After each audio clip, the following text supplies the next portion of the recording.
It's a camp that's ill-equipped. Conditions are inhumane and degrading. Australia's government is spectacularly failing in its duty of care to asylum seekers. The report into the Australian-run detention centre on Nauru is damning. The environment is toxic because these men are desperate. These are vulnerable men. A number who we interviewed have suffered torture and trauma. The conditions they're in now are clearly re-traumatising them. Australia's government wants to persuade asylum seekers that they'll get no advantage by getting on a boat.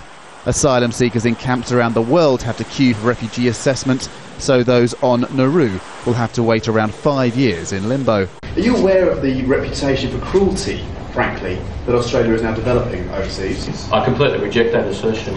I believe the overriding moral and humanitarian obligation on the Australian government is to stop people drowning at sea.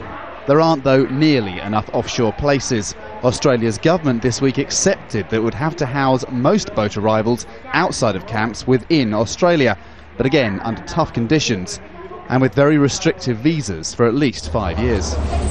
It's in this sort of area in Western Sydney where people will end up, not allowed to work and reliant on pretty pitiful state handouts.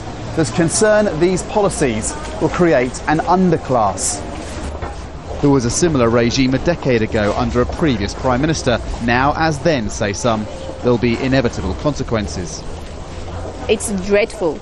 I've lived on temporary protection visa for 3 years in limbo, and it was very similar to my time at John Howard time. I did not have access to education, my father did not have access to employment, and we almost lived with nothing.